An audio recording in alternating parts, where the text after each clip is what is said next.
September 24th, 1944. Apennine Mountains, outside Florence, Italy. The morning mist clung to the hillsides like a burial shroud.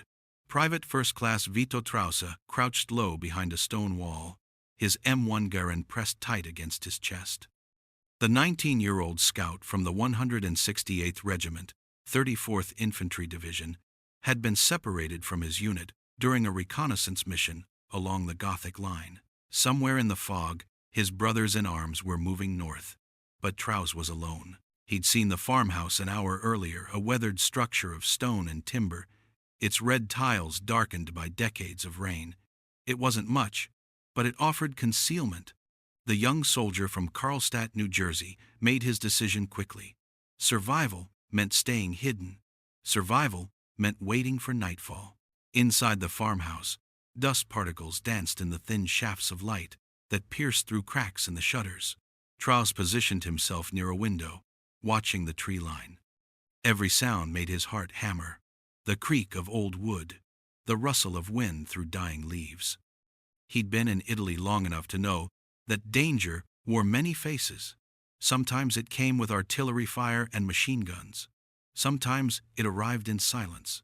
The afternoon dragged on. Trouse's mind wandered to home, to the baseball diamond where he'd played for East Rutherford High School, to his mother's kitchen where the smell of Sunday gravy would fill every corner. He dropped out of school during his junior year, walked into that recruiting office on November 30th, 1943. 17 weeks at Fort McClellan in Alabama, mountain warfare training in North Africa, then Naples, where he'd boarded a British transport ship that reeked of oil and sweat. The Battle of Anzio had baptized him in blood and fire. Now, months later, he was a veteran, at 19. But veterans die too. The sound of boots on gravel snapped him back to the present. German voices, sharp and commanding. Trause's grip tightened on his rifle. Through the window, he saw them Waffen-SS soldiers, their distinctive camouflage smocks, making them appear like predators emerging from the landscape itself. They were searching the area systematically, moving from building to building. He had seconds to decide, fight or surrender. 6 SS soldiers against 1 American scout with limited ammunition. The mathematics of war were unforgiving. The door burst open with a crash that seemed to shake the entire structure. Trause raised his hands slowly, deliberately. The SS troops swarmed in, weapons trained on his chest. Their faces were hard, eyes cold, with the pragmatism of men who'd seen too much death to be impressed by one more prisoner. They searched him roughly, stripping away his rifle, his ammunition, his field pack, everything that marked him as a soldier, except his dog tags. One of the Germans barked orders. Trause understood enough to know he was being told to move. He stepped out of the farmhouse into the fading afternoon light, his hands still raised. The journey to Bologna passed in a blur, the back of a truck, the blur of Italian countryside, the distant thunder of artillery that marked where the war continued without him. Bologna was a processing station, a place where captured Americans were catalogued before being shipped north into Germany itself. Trause spent 2 days in a stone cell, sharing the space with 3 other American POWs. They exchanged names, units, stories of capture. One had been taken at Monte Cassino, another had walked into a minefield, the third had simply gotten lost in the mountains, like Trause. Then came the boxcar. They were packed inside like cattle, 50 men in a space designed for half that number. The doors slammed shut, and darkness swallowed them whole. The train lurched forward, and for the next several days, time became meaningless. Men slept, standing up. The air grew thick with the smell of unwashed bodies and human waste. When the train stopped, they were given water and stale bread. Then the doors closed again, and the journey continued. Trause made a decision during that train ride. He wouldn't be Vito anymore. The name was too Italian, too dangerous. Already, he'd heard stories of Italian-American POWs being singled out for beatings by German guards who viewed them as traitors to their heritage. From now on, he would be Al. Simple, American, anonymous. When the boxcar doors finally opened, they revealed a landscape that seemed alien, flat, gray, studded with guard towers and rows of identical barracks surrounded by barbed wire. This was Stalag 7A, near Moosburg, north of Munich. This would be home for however long the war lasted, or until they died. The processing was efficient and dehumanizing. German guards shouted orders in broken English. The prisoners were stripped, searched, deloused. Trause stood naked with dozens of other men, waiting his turn to be assigned a number. When it came, a German clerk wrote it on a card, 139217. That was his identity now. Not Private First Class Vito Trause, not even Al, just 6 digits. The barracks were long wooden structures with triple-tiered bunks so close together that a man could barely turn over without disturbing his neighbor. The mattresses were thin bags filled with straw that offered no real comfort against the wooden slats beneath. In October, it was merely uncomfortable. By winter, it would be torture. But Trause didn't know that yet. None of them did. The guards assigned him to a work detail the next morning. They would repair railroad tracks damaged by Allied bombing raids. The irony wasn't lost on any of them. American prisoners fixing the infrastructure that kept the German war machine running, but refusing meant punishment. And punishment in Stalag Defne could mean anything from reduced rations to a bullet. The work was backbreaking. They hefted railroad ties, hammered spikes, cleared rubble from destroyed sections of track. Guards watched them constantly, rifles ready, faces impassive. Sometimes they worked alongside prisoners from other camps, Jews in striped uniforms, skeletal figures who moved with the mechanical efficiency of men who knew that stopping meant death. It was during one of these work details that Trause encountered something that would haunt him for the rest of his life. They'd been sent to clear bodies from a bombed-out section of track. The Royal Air Force had done its job well. The destruction was absolute. But among the twisted metal and shattered concrete were the dead. Some were German soldiers. Others were civilians. All of them needed to be moved before the tracks could be repaired. Trause worked alongside a Jewish prisoner that day, a man whose name he never learned. They lifted bodies together, their hands meeting beneath the weight of the dead. The Jewish man's eyes were hollow, but there was something there, a spark of humanity that the camps hadn't quite extinguished. Winter came to Bavaria like an invading army. The temperature plummeted, and the prisoners had no adequate clothing to protect them. Trause's boots, which had served him well enough during the Italian campaign, began to fall apart. The soles separated from the uppers. His feet froze during the long marches to and from the work sites.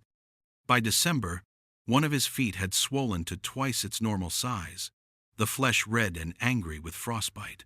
The pain was constant, a throbbing agony that made every step torture.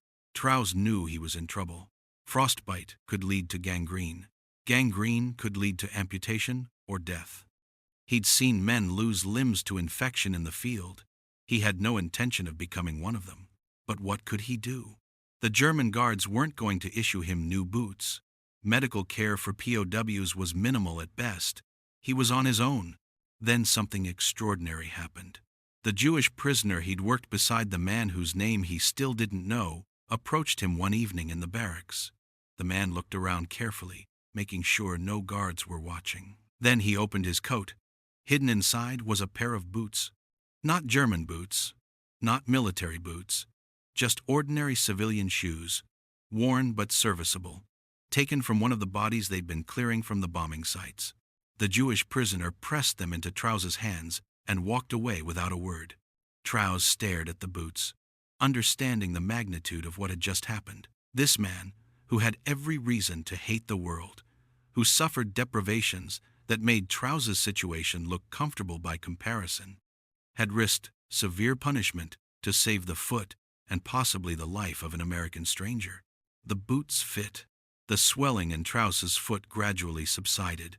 He wore those boots for the rest of his captivity, and every step reminded him of the Jewish prisoner's kindness.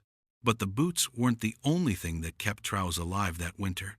It was something less tangible, something the German guards couldn't understand no matter how hard they tried to break it. It was his refusal to surrender his spirit. The other prisoners began to notice it first.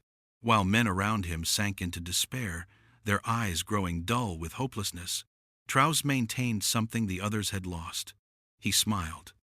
Not the manic grin of a man losing his mind, but genuine warmth. He told jokes. He made light of their situation. When the bread ration was nothing but sawdust and mold, he'd quip about the Germans' unique approach to baking. When the morning roll call stretched into hours in the freezing cold, he'd whisper encouragements to the men around him. "We're going to make it," he'd say. "The war won't last forever. Nothing does." Some of the guards noticed too. They didn't understand it. Here was prisoner 139217, living on starvation rations, bread and potatoes, nothing more, working brutal hours in freezing conditions, wearing boots stolen from a corpse, and yet he smiled. They increased his work details, thinking exhaustion would break him. It didn't. They reduced his rations, thinking hunger would crush his spirit. It didn't. Because Trause understood something fundamental about survival that transcended the physical realities of captivity. He understood that the guards could control his body, could dictate where he went and what he did, could even determine whether he lived or died, but they couldn't control what happened in his mind. That was his domain, and he defended it with the same ferocity that he'd defended his position at Anzio. Every morning, when they counted the prisoners, Trause would stand straight. His uniform was filthy, his body growing thinner by the week, but his bearing remained that of a soldier. He wouldn't give them the satisfaction of seeing him broken. The other POWs drew strength from it. In the barracks at night, when the darkness pressed in and the cold seeped through every crack, they'd gather around Trause.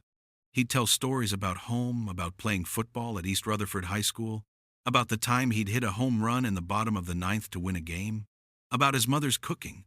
These stories became their lifeline, reminding them that there was a world beyond the wire, a world worth surviving for.